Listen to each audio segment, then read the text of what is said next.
why were everybody and their cousin was doing that for a minute? We were doing it on Adam's truck. Adam had a black F-150 that was his detailing rig. It had said AP detailing on the side. So that was under the tent. And all day we would sit there every 15, 20 minutes, white spray paint, lighter fluid, light it on fire. And everybody walking by goes, oh my God, he just lit that car on fire. And we go, watch this. And then wipe it away, and it was protected. And it's like, little did they know that freshly waxed paint. Yeah, it doesn't matter.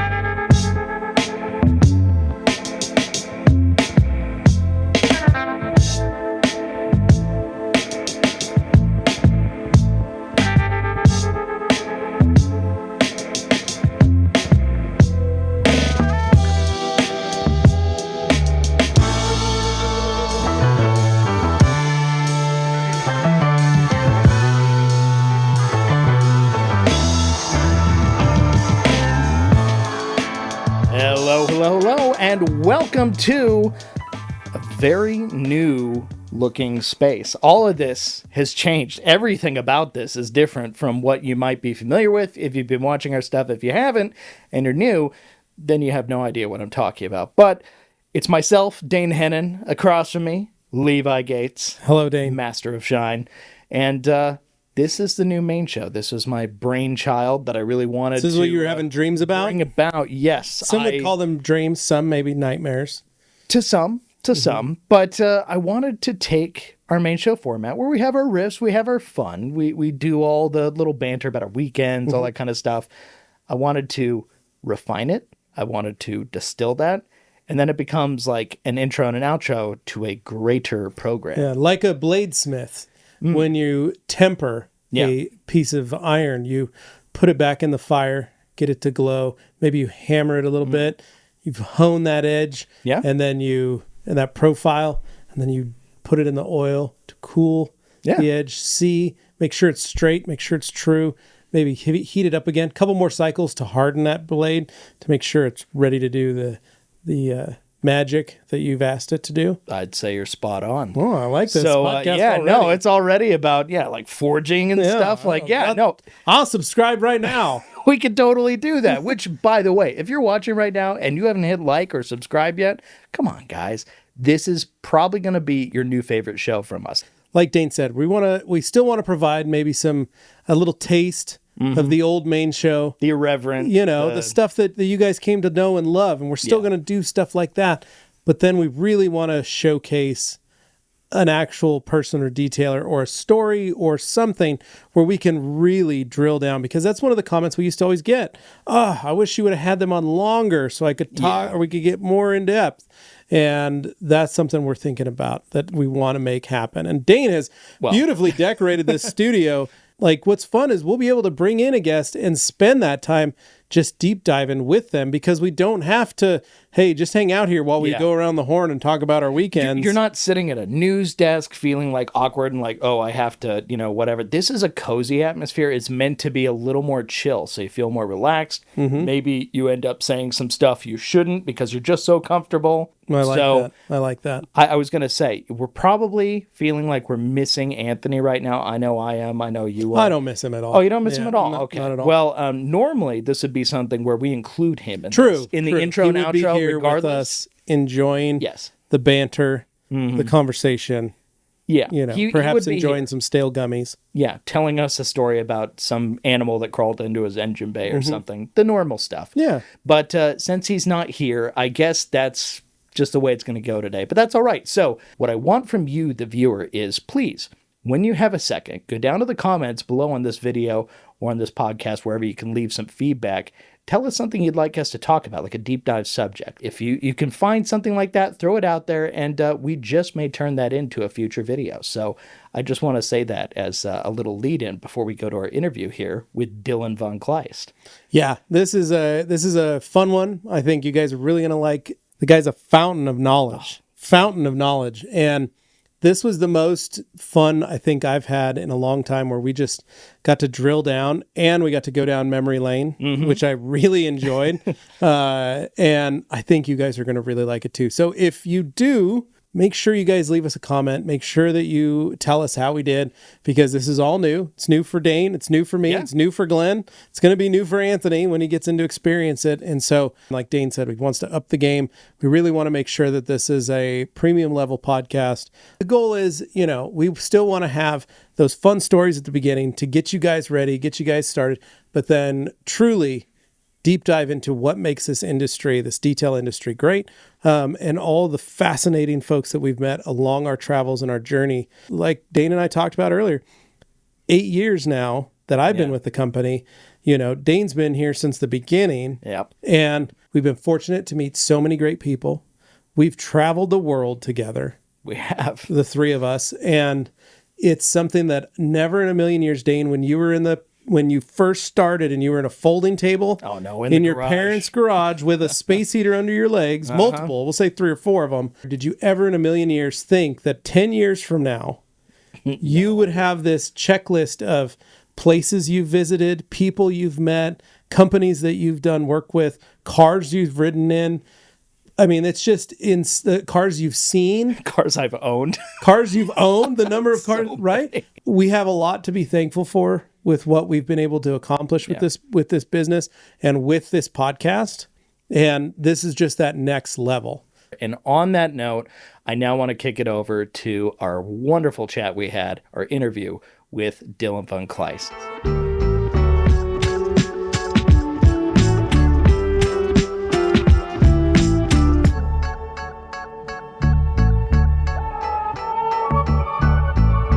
All right. Well, welcome to the first main show, and it wouldn't be a show here at the Rag Company without one of our very good, very long-time friends, Dylan von Kleist. Welcome DvK. to the program, Dylan. I'm so happy to have you as our first guest. Honored and humbled. I think I don't hold the title as the most featured person outside of the Rag Company on the Rag Company podcast, but we'll go ahead and lie and say that I am, though. You're up there. I would also probably say most loved. Oh, definitely. Yes. Beloved. There we go. See, that's I'd rather be Beloved loved. guest. Yeah. Beloved. Quality over quantity is really where we want to go with this. You're all quality, so we're good there. I think we're totally covered. But the point of this show is going to be trying to get into interviews with people, kind of reintroduce them to the audience, and just get to know you, like as a person, some of the interesting knowledge you may have tucked away in here that you haven't had a chance to share with anybody lately. I want to know what detailing was like back when you were starting, all that stuff. Well, I would first give a little introduction. I know. And I'm just kind of our guests. I previewing get a it. little bit. But yes. But a little bit of a taste, Dylan has been in the industry nigh on 30 years. Oh, yeah. And It's creeping up on that, yeah. it's crazy, right? And has done a number of different jobs with different companies. He's written a number of different articles that most people still talk about today. They reference him. 100% relevant. But then he has transitioned into a new world, still in the car care industry. Oh, but he's with the enemy, the car washes. Oh, no, he's bridging the gap. He has become the emissary. That's speak, true. Between the detailers and the car wash world. Found the niche. Well, that is what he's doing. Might add that to my business card. Emissary. Wash to detail emissary. I like that. That's got a good ring to it. Mm-hmm. I think it's a great a liaison, man. Well, yeah. So, you know what? That was just a little taster. But Levi, you guys go back. I want you to start this thing off. Well, thank you, Dane. Appreciate this. Dylan, always a pleasure to see you, brother. Biggest thing I have is one of my questions for you, because of the fact that you and I have eerily similar life experience and familial experience and all this stuff. I just want to know, going back, the first job that you started that got you into detailing, what is the thing that really ignited that spark? And so, for an example, for me, my parents were detailers. My dad did this on the side for extra money, just like I'm doing currently as a weekend gig. And it morphed into helping my dad work on a car here and there on a weekend. We go get his chiropractor's car and bring it back home. We detail it, take it back. He'd do one of the family members' cars or whatever. And that was just how I remember growing up. And then when I got old enough to where I had to mow the lawn or had chores, so to speak, one of my chores was to wash the car. I got tired of mowing, and my dad would go, well, then you can wash the car then. You wash your mom's car for you. And those things became my job. And when I got my first job at 16, I went to go work at a car wash because it seemed like the most, I know how to do that. I would love to be working at a car wash. And that was how I got started. So, basically, your kind of origin story as a character. Yeah. Yeah, it's weird. You started out at a car wash. I end up at a car wash. How weird. But anyways, yeah, I kind of fell into it, to be honest. It was interesting because it would have been kind of 1996, 1997, somewhere in that range. I was still in high school. I didn't want to go get a fast food job. I didn't want to do anything like that. And a buddy of mine and I decided, you know what, we're gonna detail cars. We kind of just decided we were gonna do it. We had our first cars, my '87 Camaro with a wired car phone in it that I bought Nice. used. So yeah, pretty like sweet. that. And so I kept it clean. I didn't know detailing. I was like, your standard hose and bucket, wash it in the driveway, probably applying way too many coats of Meguiar's whatever paste wax at that point, and just kind of enjoyed that process of cleaning. And so my friends kind of recognized, like, hey, could you do mine? And it was one of those things I just kind of enjoyed. So a buddy of mine and I decided we'd kind of create a business out of it. And so we would, on weekends or even on Friday nights, we'd go out on weekends and we'd be detailing cars. And so we actually built our first trailer. We had, just a cheapy flatbed trailer, mounted a water tank, got the cheapest generator. There was not, Harbor Freight may have existed, but it was not well known at that point. So, we're just scrapping together, yard sale parts and stuff to build these things. Built a trailer with an old truck toolbox on it, so we had somewhere to lock our stuff away. And fortunately, his father worked for the LA County Fire Department. And anybody who knows firefighters knows that they have two things. They have nice vehicles, usually trucks, and they usually have a nice boat. And they're sitting around at the firehouse waiting for something to catch on fire. And so we kind of had this inside track of where all the cool stuff would be, thanks to his dad. So we'd drive to LA County on a Saturday morning, and we'd set up shop behind a firehouse, and we'd spend all day, hand washing, hand polishing, hand waxing trucks and boats and cars and stuff. And, go back to school on Monday with, nice, at the time seemed like all the money in the world because you're a high school kid, and I felt like I was rich, right? I was definitely had more money than most of my friends at that point. So, and we would do that every weekend, and that's where I started. That's really, we can dive deeper into this, but that's eventually leads me to meeting Adam Pitale of Adams Polishes, who didn't own Adams Polishes at that point, and starts me down that path, and we become familiar, and that kind of morphs into all kinds of things. And, fast forward almost, 25, 30 years, and here I sit. So, wild ride. And I think back on it and go, it starts an entire career path over a couple of decades, starts all because I just didn't want to do. I had fast food jobs along the way, obviously, and everybody kind of has those jobs they hate, but that was like the first job. We were uninsured. We had no business license. We were not paying taxes. Everything was done in cash. The IRS is going to come get me now that this is on recording, but we got it. But it was one of those things that it developed out of I don't know, distaste for doing other kinds of work. It's something that I mildly enjoyed and could make money on. So that's where it all starts. And like heck of a lot worse ways to earn a living, I guess. So I was curious, like during that time period, did you have any interest in like being critical about the products you were using, or was it just kind of, this will do the trick? It was just kind of like, this will work. I'm good enough. I can overcome whatever limitations this product has. Was there, how was the confidence level too at that time? It's one of those things that you don't know what you don't know, right? And so I thought we thought we were rock stars. We thought we were great because all Cars of our friends, cars were clean and they were the shiniest, right? So it was one of those things that I was getting the praise, but from a bunch of people who didn't know any better either. So it was like, I could have been terrible for all I know. At that point, it was peer feedback, and it was positive, and they'd pay me to clean their cars, and so what else could I ask for? Yeah, in terms of product, no, I don't think I really knew much. It was, I mean, I was buying stuff off the shelf at Pet Boys. Sure. We didn't, I mean, this is pre, it wasn't going to be able to jump we didn't have online the and go internet. shopping somewhere. Right. There was no theragcompany.com to go get product from, right? That's right. I had to buy it locally. I had to find out about it locally, and it was all word of mouth at that point. And so it's interesting that because I was using just off the shelf whatever I get my hands on. McGuire's Gold Class soap. You go buy a gallon of that. And you'd go get yourself the nicest. Get a can of There Carnauba. wasn't a lot of microfiber at this point either. You're drying with chamois. Natural cast skin. Fish oil impregnated chamois. Yep. Baby diapers. Clay was a relatively new idea. I mean, we were in the Wild West and early frontier days of detailing at this point. But it is interesting because that's kind of what eventually leads me to meeting Adam Pitale from RUPES Polishers. Through kind of mutual connections, he had his own detailing business at that point. And there was this other guy. The product was called Der Stuff, DER, so Der Stuff, and it was original German formula is what it said on the bottle. It had a picture of a boat and an airplane, and it had multiple different bottles of product. The truth of the matter was, it was blended by a guy named Dave in Long Beach, so there's nothing German about it. But it was better, and it wasn't the stuff that I was seeing on store shelves. And so found out kind of through mutual friends that Adam would go to the swap meets on Saturdays instead of detailing.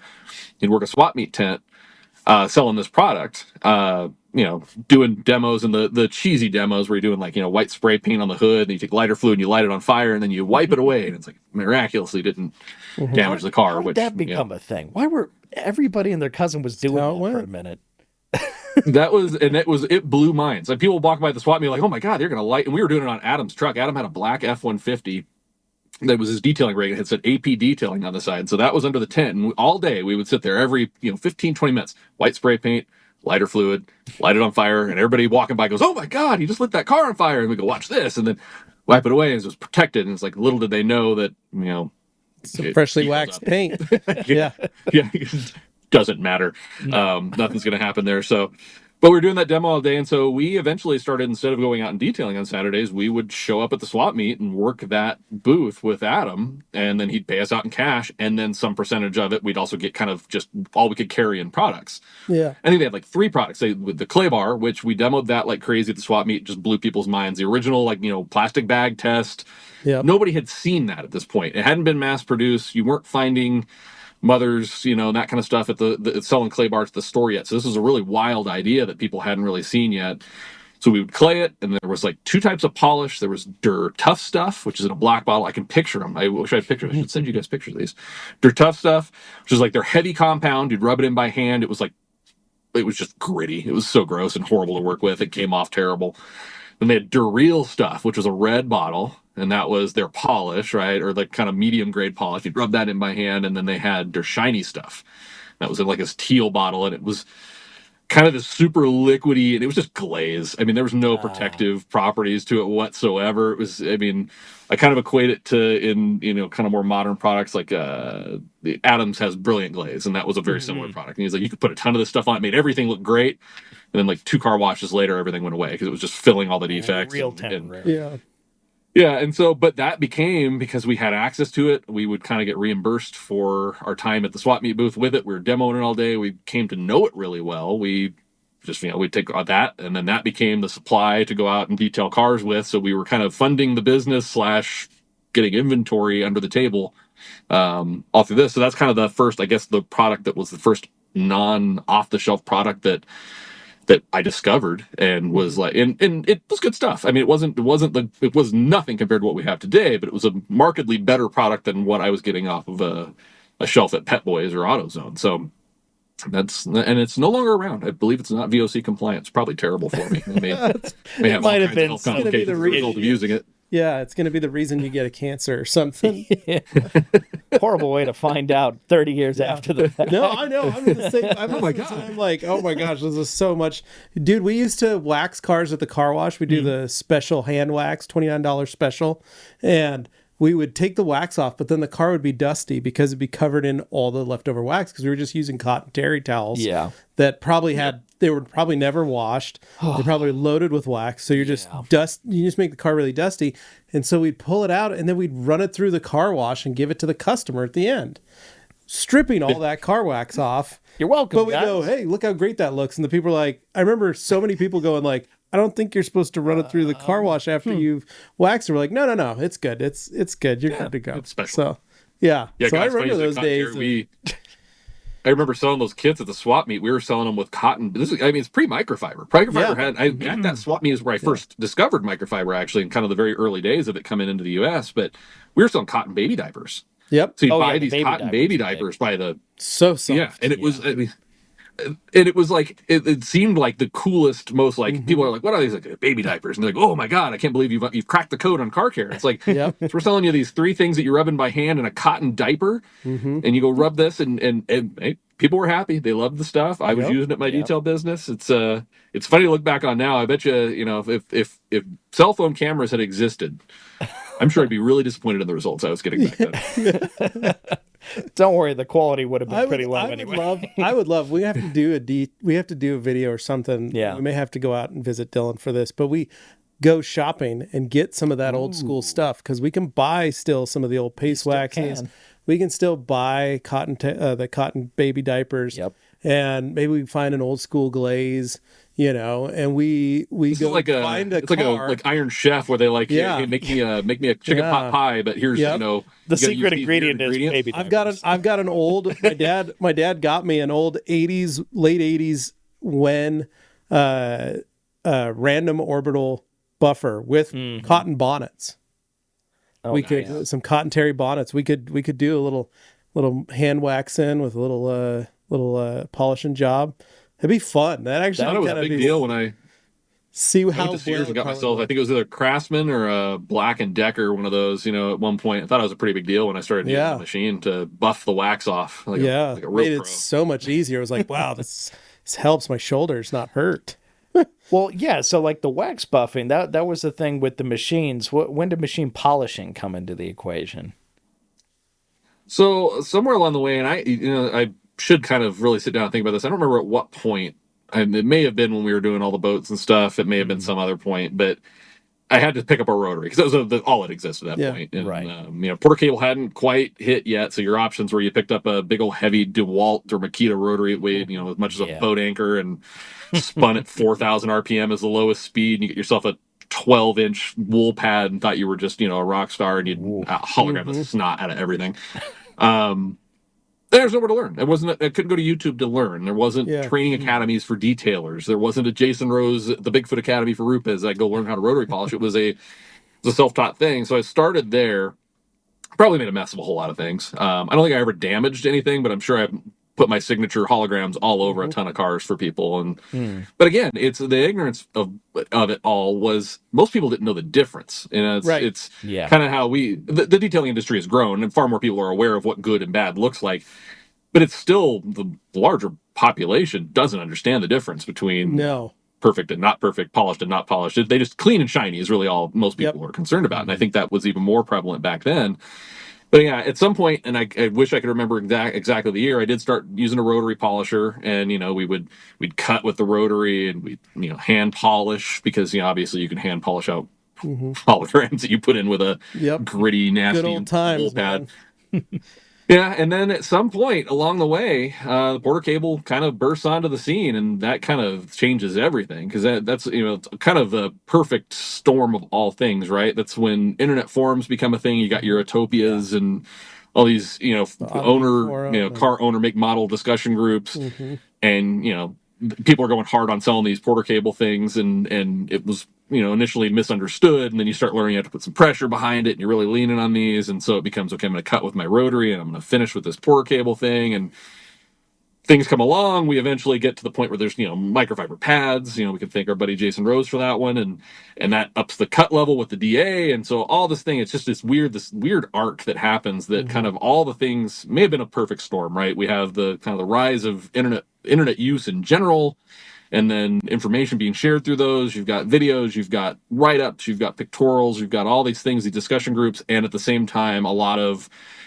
advances are happening right alongside that. So the kind of powder keg effect, it just explodes, and everybody has access to these things, and you're learning about it so much faster, and the advancements go faster because people are testing and figuring things out. So it's kind of an interesting time to go through all that, and I don't think I don't think the new guys really appreciate it to the degree that they No, probably should. You'd have to have lived through it, right? Well, and I look at it and go, the first person to teach me how to use a rotary was my dad, but he pulled out an old Milwaukee rotary that he still has that I keep saying I need to bring it in to show you guys. It is a dinosaur. Sure. And it is a giant aluminum beast that feels like it weighs 40 pounds. And it's because I washed his Supra, his black Supra, with Ajax, because he had shown me how to use Ajax to remove oxidation before polishing.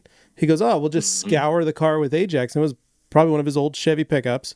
And we got all the oxidation off, and then he pulled out his rotary and buffed it out. Yeah. So I thought, oh, I'm going to remove some of the oxidation from the clear coat on his 85 Supra. That was perfect. Mm-hmm. Well, I scratched the ever-living snot out of his car, and that was how he's like, hey, you're going to start repolish my car. Okay. But I didn't know what I was doing, but I finished, and he goes, looks great, good enough, right? Oh. The next person to teach me was a, for lack of a better term, a crackhead. Yeah, okay. That had been running a rotary. And so I learned from that guy and learned what I got to do. And I think back and I picture these visions in my head of watching this artist at work. I don't even know if his technique was correct. I don't know if his skill set was right, but you were just blown away. Yeah, I was like, wow, this is totally different than the style my dad taught me, but I better learn how to do it. And then the third person to teach me how to use a rotary was Tom Smith of Buff Bright. Okay. Like that's my genealogy of rotary polishing. That's your family tree, right? That's my family tree. So it's just funny because you're right, D. We didn't have anybody. They didn't have that. We didn't have classes. We didn't have videos. You learned from somebody else that was in the industry. And I'd meet body shop whether guys. They're good or not. You just learned whatever they knew, whether it was good, bad, or otherwise, you learned it. Yeah. Because you had no frame of reference. Yeah, you'd maybe get lucky if one of your friends. Yeah. You'd maybe get lucky if one of your friends went to work for a body shop. Sure. And they learned from a different body man, and that person taught them. And then they're like, hey, I'm going to show you this is how we used to do in the body shop. And you're like, oh, wow, that's a totally different Because if they're able to do it for long enough and very few or no people come back and complain, then you must be doing it right. 100%. Yeah, right. Exactly. That's the rule. So moving on from there, so you got to play with the rotary. You got to start using some different products. What else moved up to that next level? Because now we're into different polishers. We're into the information age, and we finally got. We're like mid 2000s right now. We're right about probably early 2000s. Like, because I'm right along with you, man. I was driving I had a Lincoln Continental, and I was managing a car wash. Well, I felt it when he was talking about like the car forums, and like the different forum groups, because the climate is so different now. How that information is shared and stuff. But I did want to hear a little bit about, everything got like consolidated into these groups, even though it's all atomized and stuff. It's also consolidated in these social media platforms. But when it comes to the forums, there was just like this character to these forums and stuff. I mean, you had the car-centric ones, obviously, like people had their particular brand or their model they liked, but there was also stuff like, Autopia or AutoGeek, things like that had their own forums. I was just wondering, did you spend time on those, or was it kind of like you heard other people talk about it, so you were just aware it was a thing, but it wasn't really for you? No, I was very active in those. I honestly think I kind of built my reputation in those forums. So we keep going back to Adam Pitale. He should be in this podcast. So we lost touch, years after that all happens, the swap meet thing. And I go on about my life, graduated high school, dabbled at college, discovered I am not a good college student at all. And kept kind of detailing, and I would, start a business, detail and go, this is a lot of work and it's a lot of stress. I'm going to go get a real job. And I'd go get a job working somewhere else. And I'd be doing detailing in the evenings and on the side. And I'd hate that other job. And I'd go back to do more detailing, kind of in and out. And so I was really active. I would post write-ups, again, for the younger detailers out there, they're not going to remember this, but we used to do these, Levi will remember, the long form write-ups on cars. 100%. I mean, they'd be... You'd talk about every product, every tool, every equipment, every product. That was the backbone of a good forum, were the incredible write-ups. Just these random people would do it, and it'd be incredible information. Yep, you'd have your photo bucket account because you couldn't natively embed stuff into the forums. The forums never had enough storage for all the massive photos that you were taking.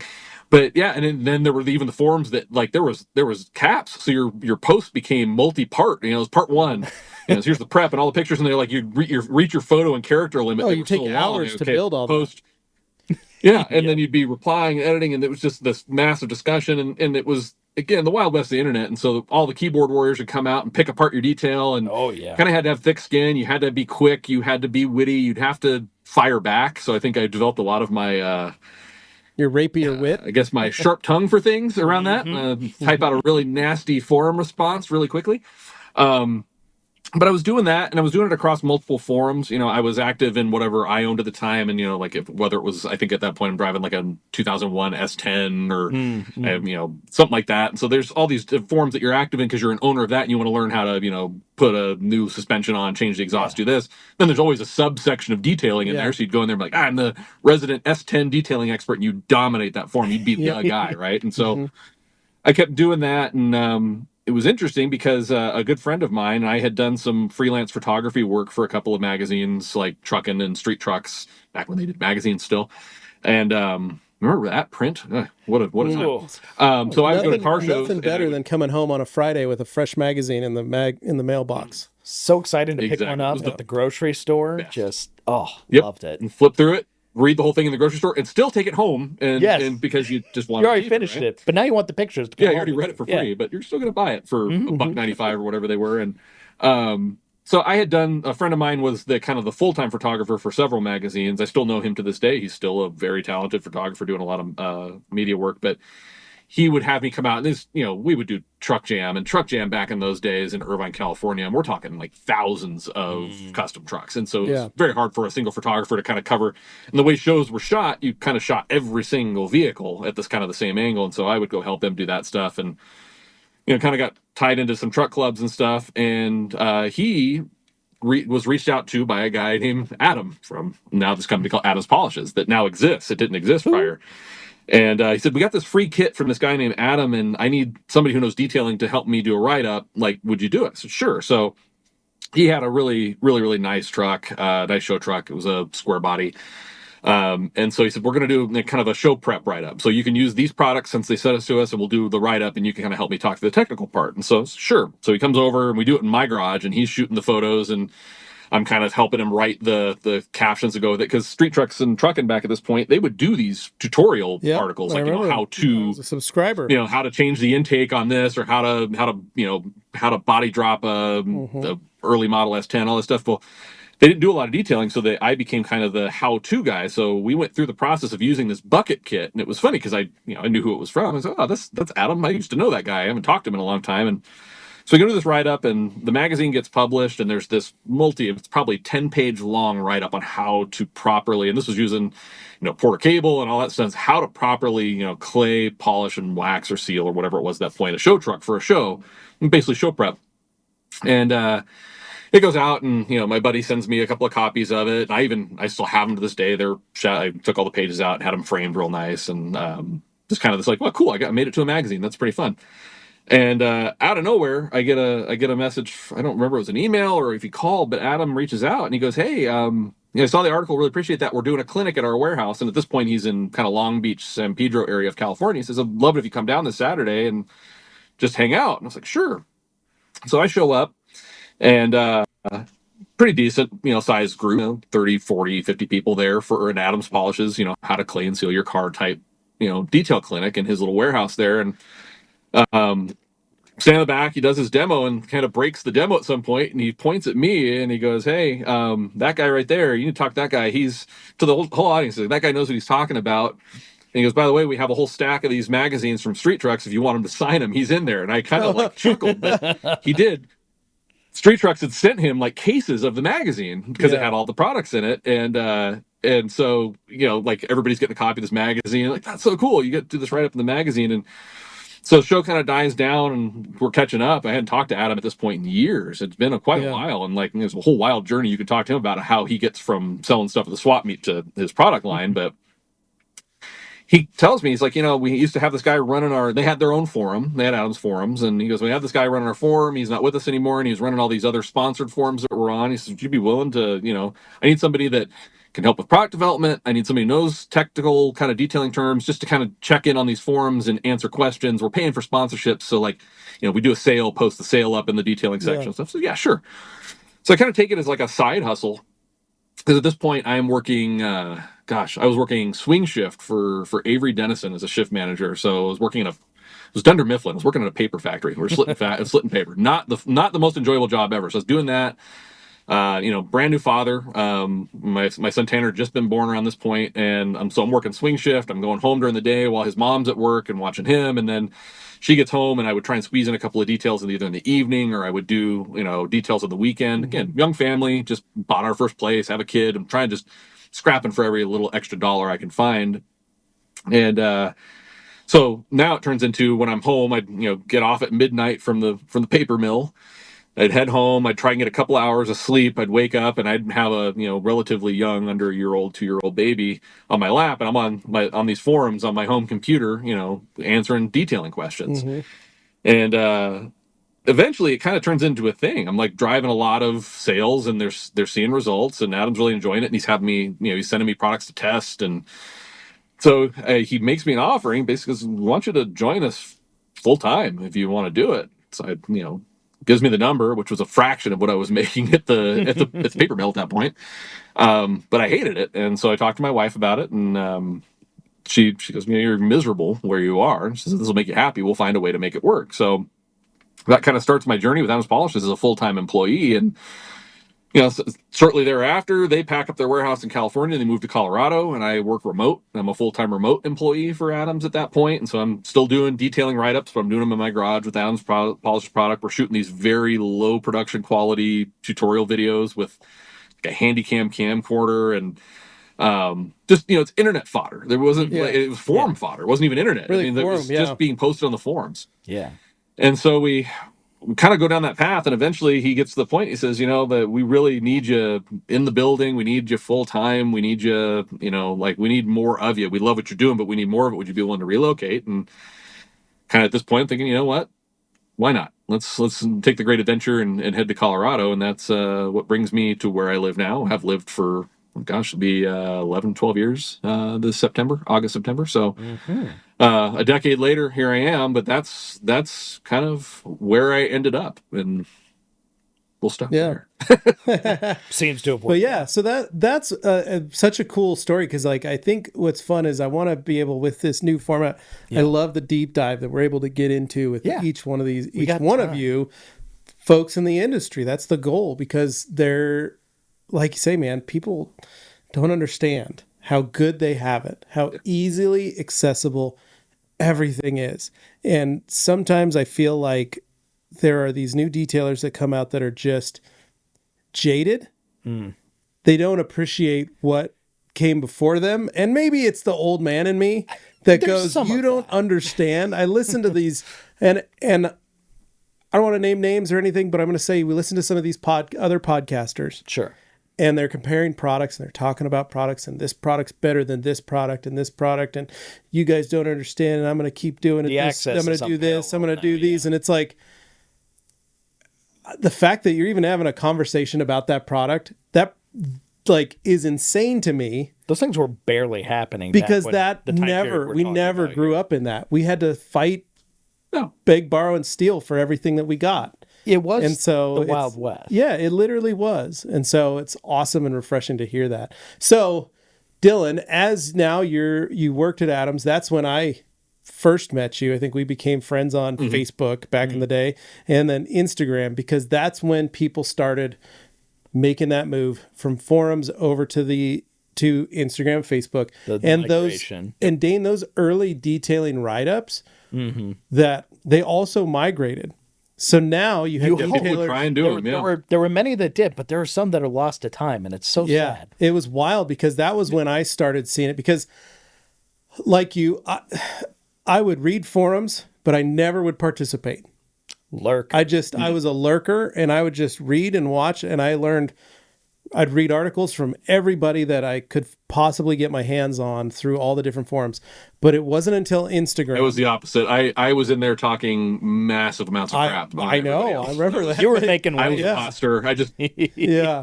But I would just stay quiet, but once Instagram really hit the mark, hit that moment where all of a sudden you could post pictures of your work so easily, So you could take 10 pictures of a car, post it, and then you would do that write-up. Hey, this is everything I've done. This is the prep or whatever, or the finished results. These are the top, the finishing products I used. Sure. That was my first realization and ability to set like a goalpost or I don't know, those are the like lines in football. Like I could see my progression. I could see that I'm making my way down and going, holy crap, I'm actually a pretty good detailer. Because before then, I didn't have anybody to compare myself to because I could see forum stuff. Yeah, now you have a form of reference, right? You can see other people and go, okay, I'm not bad. Yeah. And let's just acknowledge that is a horrific double-edged sword. Oh, 100%. 100%. But that was where it got to. And then I'd start seeing all of Dylan's videos and posts because that's when RUPES Polishers started doing some fun stuff. Yeah. Like you guys got the locomotion trikes. Yep. And just the shenanigans in the warehouse.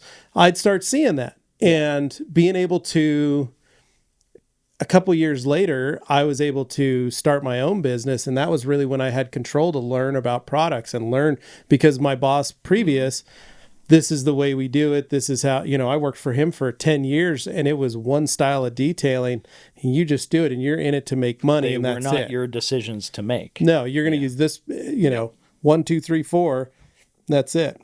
So let's say now we're sitting circa, 2010, 2011, somewhere around there. Somewhere in that range, yeah. And what's life looking like at that point? So, I had a good run there. I think all in, a total of about 9 years with Adams. Started, my primary job there was just running the forums. And that eventually developed into kind of a marketing hybrid role. And then become head of product development, and then at some point I'm made COO, and all this stuff happens over a course of a very long time. The company grows significantly. I mean, goes from relatively unknown to I think one of the better known, at least at the time, one of the better known boutique brands. It really kind of establishes itself.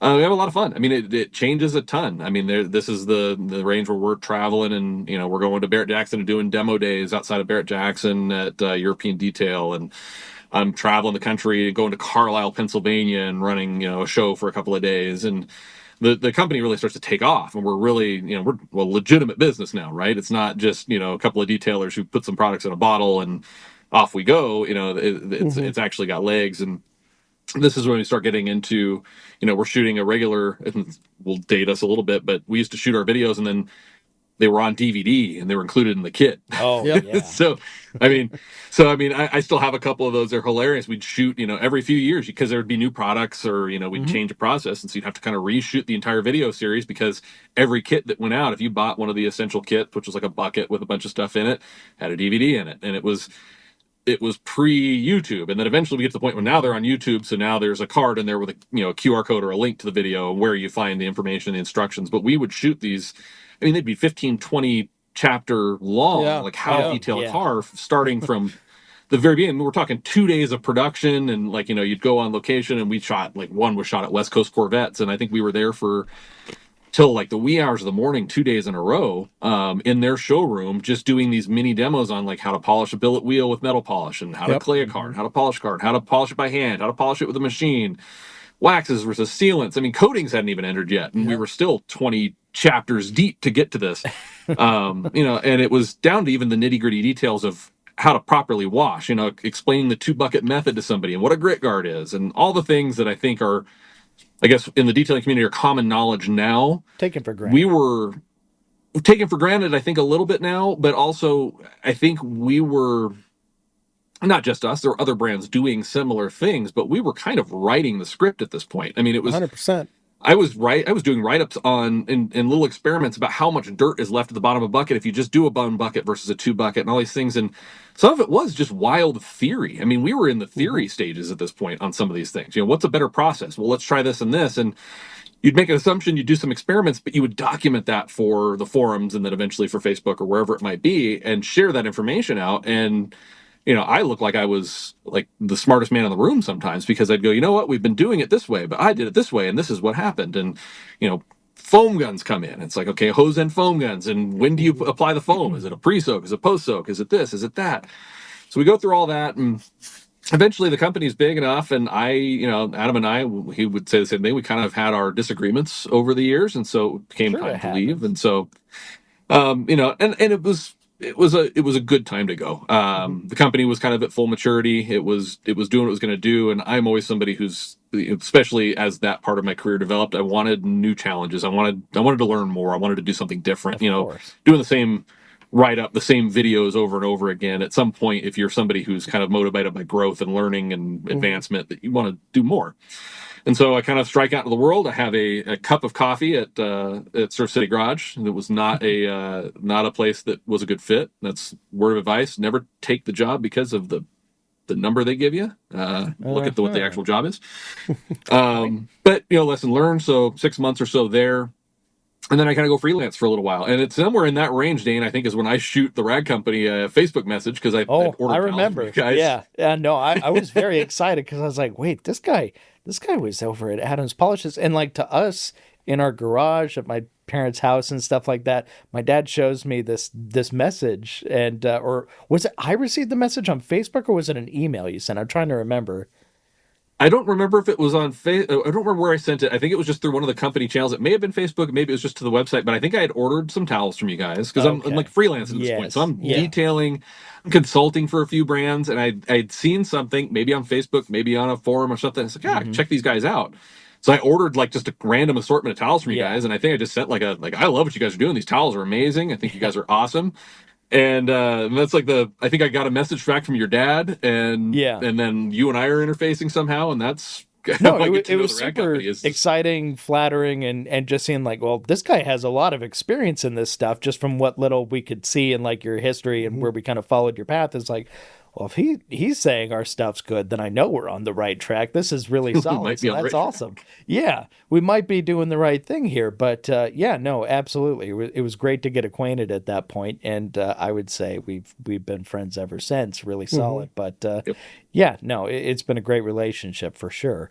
And of course, as you're going through this time period, you're kind of feeling things out. Like obviously, you're a wealth of knowledge, not only on the product side. I mean, you were a doctor of sorts for a minute there. I remember online you were popping in as the Shine Doctor, Dr. Shine, however you want to frame that. But maybe didn't have the PhD, but it didn't really matter. Like for these guys, it was something. It was about the actual work being done.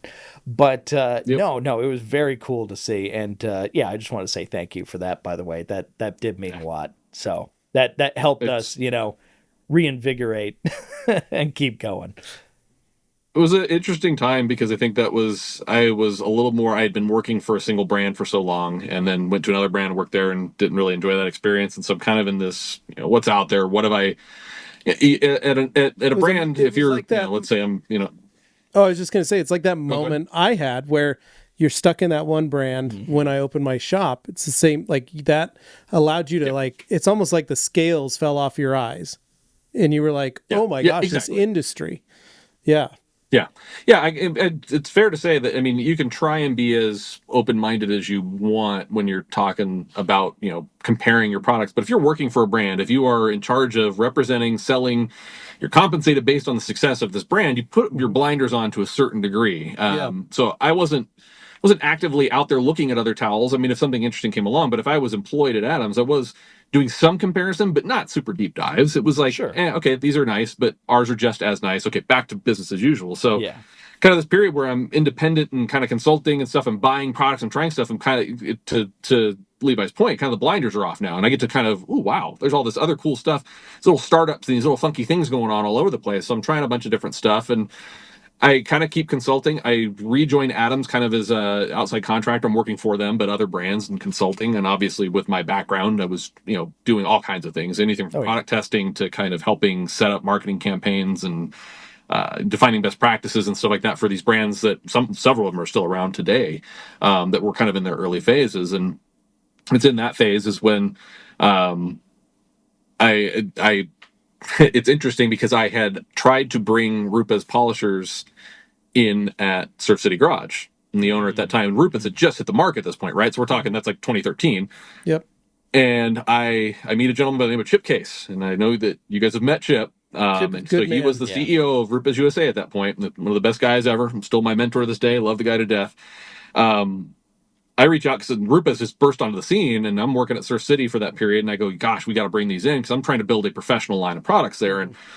And this is the thing. And so I order a couple. I actually ordered a LHR 75E and a 21 from Phil Yu at Detailer's Domain. Mm-hmm. Phil gave me my good guy discount because he's one of the early importers. That's who I got mine from. And yep. And I still have both those to this day. Mm-hmm. And so I tested them, and I go to my team at Surf City. I go, we've got to bring these things in. And so find out what they cost. And so I get a hold of Chip, and he's the only employee at RUPES USA effectively at that point, and have a conversation, and he shuts me down immediately. He goes, well, nah. He says, you guys are primarily e-commerce. I'm just not going to do it. He doesn't know who the hell I am. He comes from an outside. He was kind of in the abrasives. He was at Dynabrade and 3M and stuff. He has no clue who I am. And so I go to work on him, and I was like, I'm going to convince this guy to sell us polishers. So I put a ton of work in and convinced Chip to say yes, because he had a hard policy. They already had AutoGeek. They already had Detailer's Domain. They had all these he didn't want any more e-commerce distributors. He wanted some brick and mortar, and we were primarily e-commerce. And a couple of phone calls later, and the art of persuasion and kind of teaching Chip about what I know and who I was connected with, he goes, you know what, I'm going to make an exception for you guys. So I go back to my bosses at Surf City at this point, and they go, nah, we don't want to be in the tool business. I go, huge missed opportunity. Like, this is like literally like ground floor of something that's about to blow up, and this might tell you why. Literally going to change the industry. Yeah. Yeah, it's literally just going to change everything. I mean, remember when microfiber came in? Imagine that happening again, but it's a tool. Like, they just diapers absolutely no interest. Who needs that crap? Yeah. Exactly. So no interest in it. So that becomes part of the reason that don't stick around there. And it's interesting because I get to know Chip, and Chip really we hit it off after that. And I have to tell him, I say, hey, I went to the ownership. They're not interested. And he goes, no problem. Best of luck to you. And so kind of keep doing do my thing there, leave, go back to Adams, and start the same process over again at Adams. I tell Adam, I said, we got to bring these things in. And it's still fairly early on in this process. I mean, RUPES hasn't completely saturated the market yet at this point. And so Adam goes, yeah, if you think so. So I, bring my demo tools in that I had bought from Phil, and we're playing with them, and he goes, yeah, we got to bring this in. And Adam being, Adam's a proud Italian American. It's an Italian company. He was super sold on it. And so I have to start that conversation with Chip over again. And Chip, of course, goes, no, not going to do that twice. So I start that whole process over with Chip again, and he will tell you, he thinks I am probably the only person who's ever sold him on the same thing twice. Because I convinced him again to say yes, even though it was a hard no at the start. And so Adams becomes a RUPES distributor at that point, and it's not long after that Chip comes knocking, and he says, hey, we're going to be expanding the team.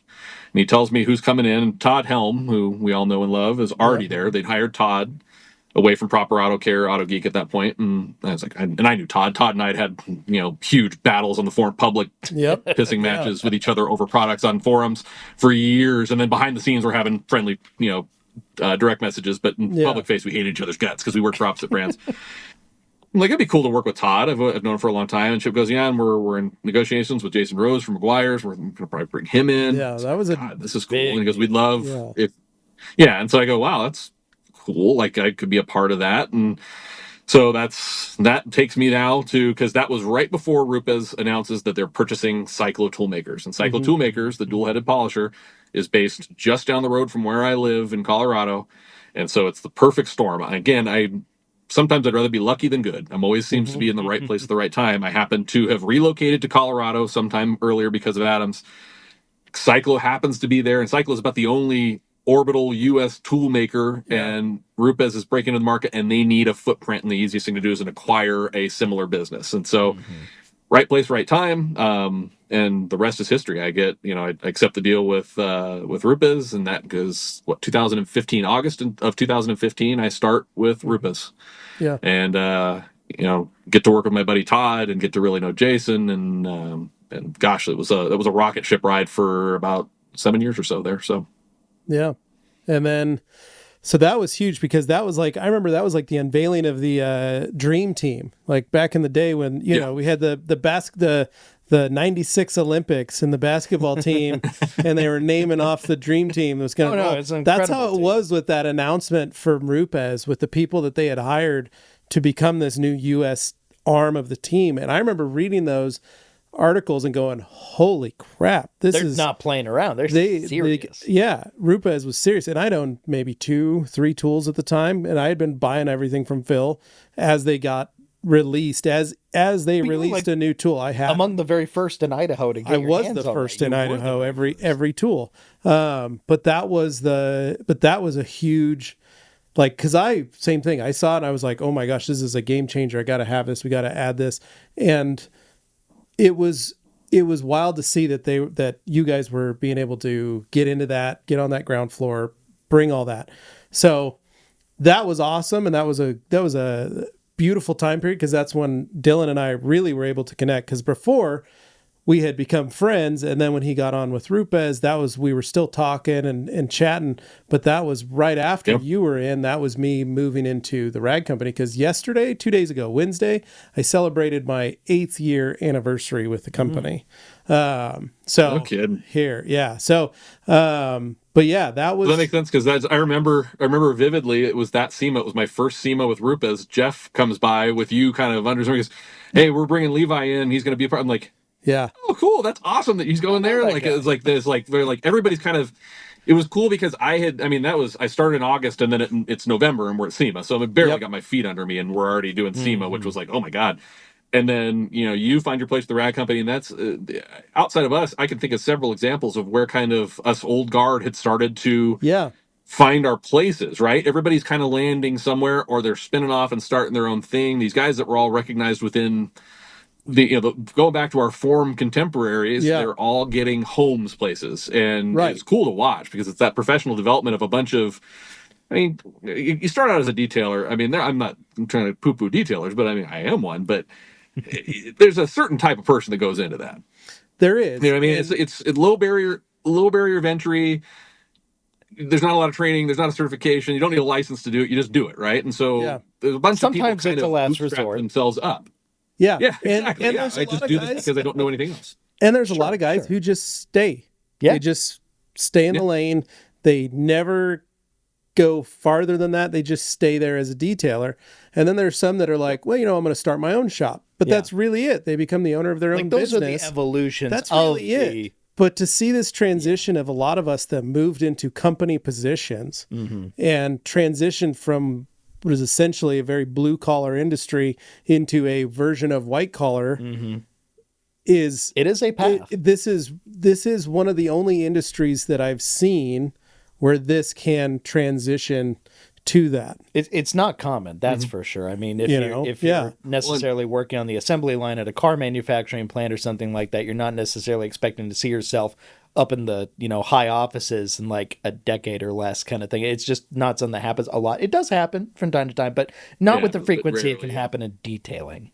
Detailing especially. Yeah, and it was interesting because it was happening so much. All seemed to within probably a 6 to 8-month period. There's just all these guys that were respected detailers that were landing places and going to these different brands, and it's kind of cool to watch. I mean, there was very much. I would never self-identify myself, but there's a lot of trailblazing that happened at that point. Yeah. So I look back, and I'll give a shout out to somebody I can think of that kind of came behind us, who even specifically had asked this question, Tony Kiger, who you guys know, who now works in the PPF industry, who has been a talented detailer and was at a ton of clinics and talked over the years. He even asked the question during a podcast once at one of Phil's events, like, how do I do that? And we kind of talked to him. It's just, it's a grind, it's a slog. And, it was probably a little easier for us because the doors were wide open, and these companies started recognizing they needed user/experts to come in and help guide things. Product experts. So they filled a lot of those roles now, but I think Tony, I wouldn't say, Tony's younger than us, and I think he's kind of that next wave that's come up and through, and so he's kind of followed on that path along with us. And it's cool to kind of think that, like, maybe to some degree, Levi, you, I, and our contemporaries are the guys who kind of at least kind of trampled that path down so they knew where it was, right? Well, and I always say that, my goal as a detailer, or at least my goal in the industry, was to always build a ladder and be able to make sure that ladder was in good standing so folks behind me could also climb that ladder. And at the end of the day, that's all that really mattered. Whether you work at a facility, at a business, and then you move and transition to the next one, the goal is that there's a ladder below it. that anybody else can climb behind you. And so whether you're in the industry and you're starting out, or you're just, you're a new kid doing it, there's now a pathway. There's now a ladder in which we've made it happen for folks to be able to do that and achieve it. And that, I think, is probably the coolest thing. So after your tenure at RUPES, you get introduced, you meet the Driesens, which is a wonderful couple that kind of did the same. They saw a need in the vehicle car wash. Honestly, the industry has always been very similar, but car washing is always still a very mom and pop or a multiple company conglomerate that was buying and building. I remember when Johnson and Johnson built their own Mr. Clean brand of car washes just as something to do. Yeah. Right? Like another form of income. But a car wash was always a mom and pop. It was always usually one or two friends that owned it, or a husband and wife that owned it, and they'd build it, and maybe they would start a second or a third. But that's usually how it was set. It's always been that way. The Driesens came in and saw and built a pathway to where now they are a very large car wash company, but then they've created specialized technologies that they've been able to resell into the car wash industry, which is now just allowing this company to grow even more. So Dylan, you get going with them. Tell us that story. Yeah, so I actually have you to thank for that, right? Because you made that introduction. So I think they had started buying towels from the rag company, and I was loosely aware of them, right? Obviously Colorado, and I'm there, and you actually invite us all to dinner because they have a very similar circumstance. They had a child on the spectrum, and obviously our connection there as well. And so you set a dinner. We went to the Village Tavern in Broomfield, Colorado. It was delightful which is dinner. No longer there, I believe. I think they've torn that down because they're remodeling that mall. I had a French dip at that night. It's delicious. I think we had a great meal, but it was cool because it was just this. It was interesting. I got to hear their story for the first time because I was aware of their locations, and I think at this point they maybe had like five, six of them, right? Yeah. And kind of hearing their story about how they got into it, and just meeting another family that's kind of got a similar, personal experiences as ours, and just talking about towels, talking about detailing. That was one of the funnest nights. I remember that night, and I remember telling my wife I was so bummed she couldn't be with us because I was like, this was kindred spirits. Like this, like 5 we had a blast. We stayed like, there late. I mean, practically closed the restaurant down. I think we did. They were just kind of putting the chairs up on the tables, and So it's kind of how I get to know them. And then at some point later, they open up what they call a showroom, or we call a showroom, which is kind of the detail center that's associated with all these. So early on, Autowash, the Driesens and Autowash, the company, recognizes that car wash is a great convenience thing, especially touchless isn't going to scratch your car, but touchless can't full reset the car. You still need to occasionally clay, seal, polish if you want the defects gone. It's not going to do all the detailing. It will do all the things in between. The analogy I like to use all the time is, I brush my teeth every morning and every night before I go to bed, but I still have to go see the dentist every 6 to 12 months. So that's your detailer. Your detailer is your 6 to 12 month visit. And your toothbrush is your car wash. And you can have these two things. It's not a this or that. It's a this and that. You have to do both if you want to have convenience, unless you just like washing at home. So they have this detail center where they're offering, at this point, they're offering express detail services. They're actually doing ceramic coatings. There was a period where they're doing tint and PPF and all this other stuff. But the showroom is kind of the hub, and then they have the car washes that are obviously keep maintaining the cars from there. And they get into the polishing side, so that obviously invites RUPES into the fold, where I'm employed at this point. And they use rag company towels, and so we come in and we do a series of trainings with them. There's actually a RUPES testimonial video with the Driesens about them using RUPES in the showroom. And we go in and we actually, show them, like, here's a better way to polish, faster way to do an express polish and that kind of stuff, and become familiar. And the relationship is, ongoing with me and Aaron and Dennis. And one day they reach out and said, would you ever, actually, I think the first question Aaron ever asked me was, she says, you're a bit of a unicorn because you have all the technical knowledge, but you're, skilled on the, marketing and ops side, because what's a unicorn cost these days? I said, and I, kind of obtuse about it. I go, well, I don't think you're going to find anybody else that does all the things that I do, but here's what I'm making now. And she goes, okay, interesting. And then, don't hear anything else from her for a while. And I get invited to go to a Rockies game, and we sit down, and that's when the conversations get serious. And it's, we're really trying to take this thing to the next level, and we'd like you to join the team. It's like, okay, so I kind of take a hard think about it and go, you know what? I'm at the exact same point I was at Adams when I decided to leave there. I said, kind of done everything that I think I could do at RUPES. I'd hit that, I'd checked all the boxes. I traveled the world. I was running classes. I was friends with some of the greatest technical detailing minds in the world and colleagues with those people. I was working with you guys, coming doing videos. I mean, it was a dream job, and I will never ever forget the time I had at RUPES. It was really, really a special time. But there does come that point where you do, again, if you're somebody who's motivated by advancement and getting better and learning new things and pushing yourself to that next level, which I am. I'm like a must be better every day kind of person. I go, you know what? This is kind of the next big challenge, because while car washing is a form of car appearance care, I don't know anything about how to market it. I don't know how, I mean, I know how they work roughly, but not really how they work. I don't know the industry. I don't have anybody in there that I can leverage. I'm not an influencer in that space. Like, nobody knows who I am. Yeah. So of course, take the challenge, right? It was one of those things that the stepping out of my comfort zone and learn a whole new thing. And I think we've talked about this before. I've always recognized that there's a lot of money made in car washes. That's why you have these huge chains out there, and that's why it becomes a very popular investment medium for so many people. Is they do, once they scale and become successful, they can be very, very profitable businesses. So it was a side of the business I wanted to learn. It's a little less technical, a little bit more business ops, it's making business decisions versus, emotional decisions. I think a lot of emotional decisions happen for detail business owners. So it was an interesting thing. And I took the leap just kind of on, well, let's try this. I mean, I guess if I flounder, I can always fall back on all the other stuff I've done before, and I'm sure I'll land somewhere eventually. Maybe I'll knock on the rag company door and see if they want to hire me. But luckily it's worked out. It's been an incredible ride. I mean, I'm having a blast. I will be, let's see, August of this year will be 2 full years. So we're coming up on 2 years here. Yeah. And it's wild. It has flown by, and it's been challenging. It's not been without its challenges. It's certainly a whole new thing to learn, but I'm making headway. I'm having a blast doing it. No, Nice. That's absolutely awesome. And yeah, I did have some questions just about car washes in general. You're over there, you're sleeping with the enemy now, you're with the car washes. It's a whole back and forth battle between detailers and car washes. Absolute traitor, heretic, whatever, Benedict Arnold, you name it. It's okay. We love you. But when it comes to the actual environment that we face, detailers looking at car washes as being this bad thing, what would you say to detailers who kind of have that prejudice built in? How would you try and bring them over to the dark side? Or in this case, actually, it's really not, because in the Autowash's case, I see they take great strides to actually be a better car wash. And that's not just a gimmick. That really is like job one for those guys and you.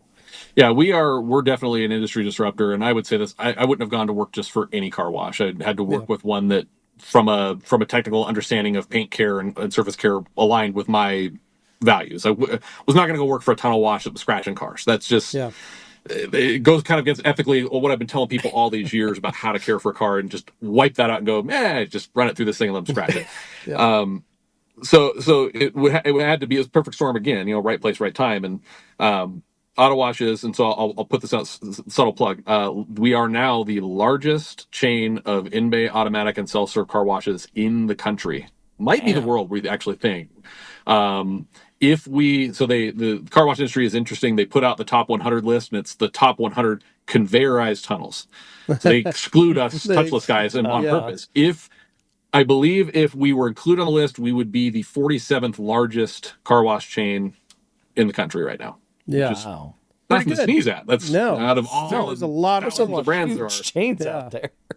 Yeah, there's some monsters, and the numbers are pretty gaudy at the top, and then there's a precipitous drop off, and then there's the rest of us. But I mean, it's still a pretty prestigious thing. But we've gotten to that point because we are doing it differently. Autowash is 100% touchless. We have our own equipment; it's proprietary to us. We're non-corrosive, so we're not using acids and harsh stuff on the car. We're using true spot-free water. We're not using a lot of reclaim and spraying dirty water back on your car. So we do all the things that, as a detailer, if you had to make a list of all the things you'd want a car wash to do, that's what we're doing. But by and large, we are also not a volume business. If anybody's ever driven by a tunnel wash, and you guys have Metro Express is popular in Boise, and we have Bluebird, Breathe Through and Cobblestone, those guys here, and there's Yeah, very, very similar. The car goes on a conveyor, a bunch of things slap the crap out of it, and scrub it, and cars come out the other side, and they can wash thousands of cars a day. I mean, they can pump cars through to high volume. We have 3 bays, 4 bays on some of our sites that are automatic, touchless, and we can wash 1 car every 7 to 8 minutes in each of those bays. So we're doing 3 cars every 7 to 8 minutes. We are a much slower process, but we're not trying to go after everybody else, because I would never. We work with a lot of tunnel washes on the other side of our business, the software side, and there is a massive market for that. And there are people who simply just want, again, clean and shiny. Scratches don't matter. Give me clean, shiny, and convenient. There is all the business in the world for those guys. Where we have come in as Autowash is that we are for the people who do know the difference. And it's a sliver of the population. And we work with a lot of detailers that are referring customers to us because they get a coating and the detailer doesn't want them to go screwed up at a car wash. Well, a lot of people who pay for that coating, they plop down that $3,000, $4,000, $5,000 for the correction and coating or the PPF or whatever. They're not going to hand wash at home either. So they're not. No, they're not. They want. They're not going to do it. And no matter how much the detailer says, you can't take this to a car wash, they're probably just going to take it to a car wash, unless they're coming back to the detailer for maintenance washes, but that's not convenient, right? You're not going to drop it. Hey, I'll drop it off once a week so that you can wash it for $100. Well, and I've always told detailers, don't compete with a car wash.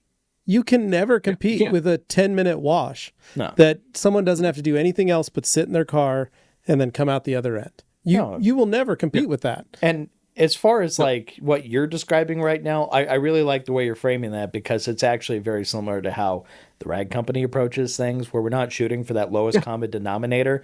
We say premium, but it's not just a word we threw in there. It really is meant to kind of denote like, oh, we're for a more discerning customer.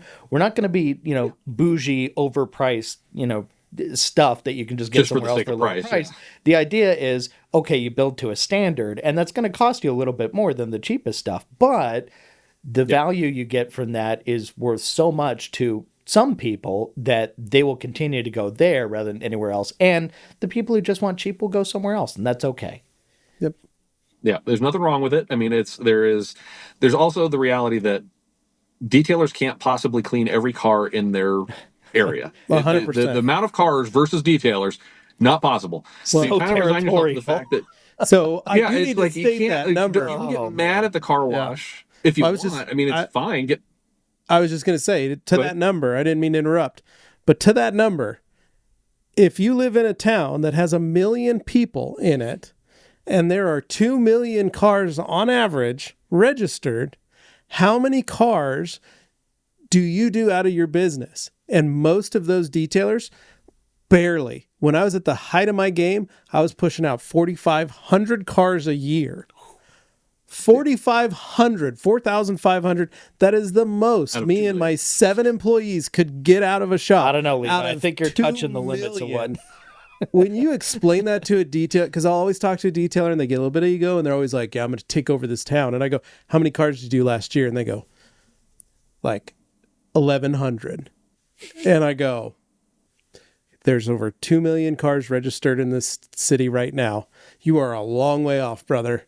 You are a long way off. That is a and that's assuming you only ever detail them once, right? Yeah, you only detail them once, and they're like, and it's usually once that number changes, then they realize, oh, I should probably call other detailers and become friends with them, and I should probably start referring each other back and forth, because they realize that the pool is so large that they can swim in it. And it's that same thing, like.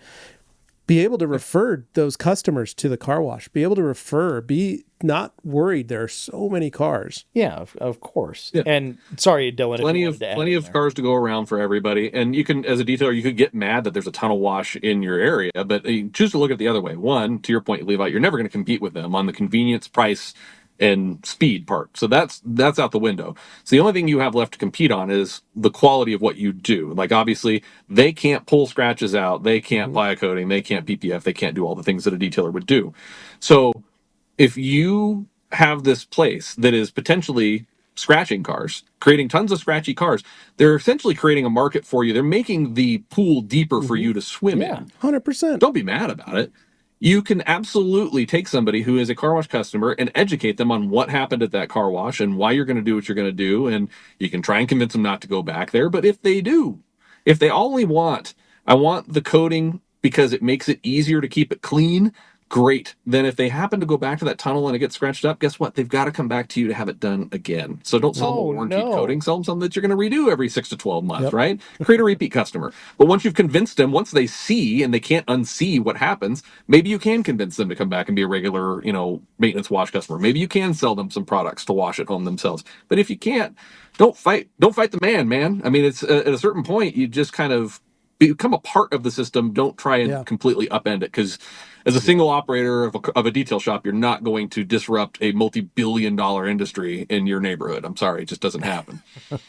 Well, one of the things that I do love that you guys were talking about is one thing that Autowash does is you guys are actually buying memberships, or not you guys, but the detailers in the area, so like Colorado Detail, are buying memberships to sell to their customers, to then say, hey, we just PPF'd, corrected, coated your vehicle. Here's the only car wash we would recommend for your maintenance washes. Now, people talk about synergy. That's synergy. And they're able to go, and they're like, and awesome. Yep. We even provide, since the last time we've talked, we've added a listing to our website. So like on the autowashco.com website, under detailing, you can buy, we partner with RUPES Polishers, so you can buy a clay and seal kit if you want to do it yourself. So we've partnered with them. We have a co-branded clay and seal kit for I just want the basic maintenance stuff that I need to do to make the car wash work better. And then right below that, Autowash Preferred Detailer Network, and a bunch of detailers from all over Colorado surrounding our locations. We are actively referring, hey, if you're looking for correction, you're looking for coating, you're looking for interior, you want somebody else to do the clay and seal work for you, here's guys that we have personally contacted, verified, we trust their work, we'd bring our own cars to them. Yeah. They'll do right by us. At the same time, when they're done, to Levi's point, they're saying they can pre-buy a membership and hand it off as part of their detail package, or they just make a blind recommendation, which is what a lot of them do, and just go, how do you plan to care for this vehicle now that we've coated it? Oh, I'm just going to go back to the car wash. Here, what car wash are you using? Oh, I use this one. No, don't use that one. Use this one instead. Here's my code. It gets you a discount off a membership if you want it. But if you're going to go to any car wash, this is the car wash that won't wreck all the work we just did on your car. Yeah. It becomes this so we are a car wash that's actively working with detailers versus trying to work against them. And so given we're only in Colorado at this point and rapidly preparing to expand outside of that, but if we can start to foster that relationship in every major metro market as we expand through franchise into Dallas or Boise or Salt Lake City or God knows where we might go next, we'll keep developing those relationships, because again, we can't clay and we cannot provide a super durable layer of protection in a car wash. We are convenient and safe to clean, but occasionally they're going to have to go see a detailer. So I'd rather have a network of detailers that I trust. So I can say, hey, go see this guy. He'll do the clay. He'll do the correction for you. If you want a coating, you can do that. You just want wax applied, whatever. And then the next 6 months, you're coming to us, and then you're going back to him for a refresh. And the next 6 months, you're coming to us, and everybody wins in that scenario. The customer's getting convenience without screwing up their investment with the detailer. The detailer's getting a massive network of customers that's getting referred to them, and everybody's winning. And in the end, the customer gets exactly what we would hope they get, which is clean, shiny, and protected. No, that is the perfect business relationship situation. That is really cool to see. And once again, I think it kind of proves not only yourself, but the Dreesens, everybody involved with that, they're a little bit smarter than the average car wash, and that they're leveraging those things. Yeah. And I like how your cheat code essentially for going into an industry where I don't know anyone, I don't have any connections. You find a way to use your connections anyway. But it's all about who you know, man. It's all about who you know. Yeah, absolutely.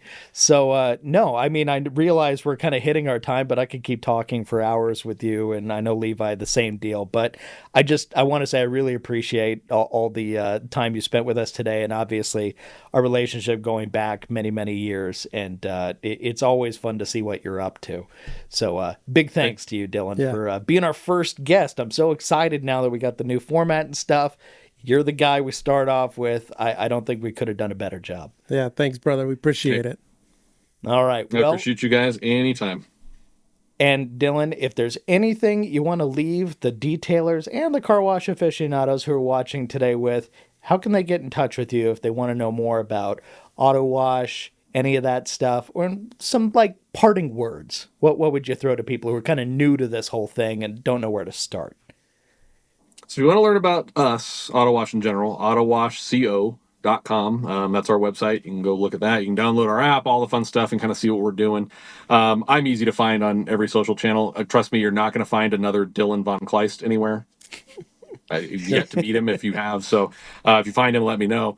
But I'm easy to find on all the major platforms. I'm always open to a discussion. Drop me a DM, whatever you need. And I'll leave you with this. Is just, and I kind of touched on it earlier. Is I think I want the next evolution for detailers to be something that I have seen in my transition here, and that start running your business more like a business and less on emotion. The car wash industry is as big as it is because of the size of the market that it can attract, right? The number of customers that are attracted to just clean and shiny and don't care about the scratches part.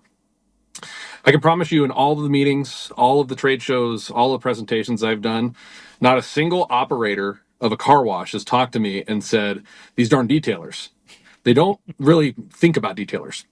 Well, a few exceptions. They may, I have a detailer in the area. If I ever need to refer somebody, that's who I send my customers to. Or when their So machine breaks a car. more along.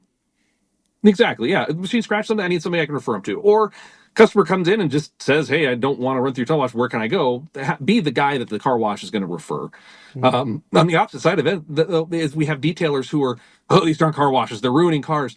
And they're so emotional about it and so concerned about what the car wash is doing, while the car wash doesn't really even give them a second thought. No, so it's I guess my advice is start, exactly. Start thinking about your business and how it fits into the overall grand scheme versus trying to upend the entire market and try and convince everybody that they're doing it wrong. Fit in, collaborate, be a part of a bigger solution versus just trying to constantly fight the system, because at the end, as we talked about, they get a lot more money, a lot more locations, and a lot more potential customer base than you do. So don't fight too hard. Try and be a part of it, or try and be disruptive without completely being oppositional. Be productive, not disruptive. All right. Or obstructive, or however you want to say it. But yes. I think that's a good one to leave us on. So, Dylan, thanks again, and I hope you have a fantastic day. See you, brother. Thanks, guys.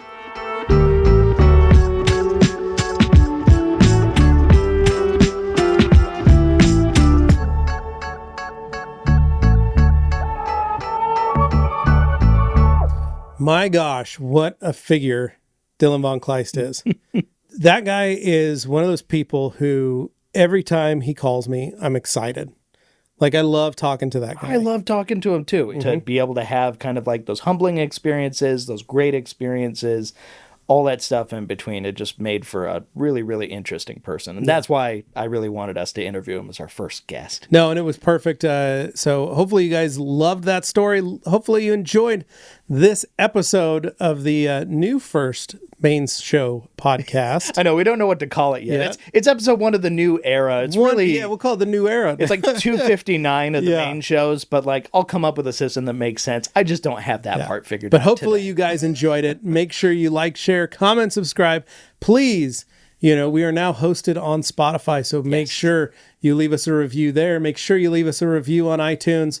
And voice messages. And a voice message. You can leave those and we'll play them. If we get them, we'll play them. I throw a Q&A in the episodes now. Spotify gives me so many options. I can actually write a Q&A at the end of the episode like, hey, let's have something relevant to the episode. So you guys 100%. Can actually provide the feedback right there in your app on Spotify on your phone. And if you don't use Spotify, that's okay. On Apple Podcasts, leave us a review there. We really appreciate it. Based on the numbers, I'd say you guys are on one of those 2 platforms more than anything else. But jump in, leave a comment, all the good stuff. Make sure you're subscribed, and we will see you on the next one. Thanks for watching and listening. See ya.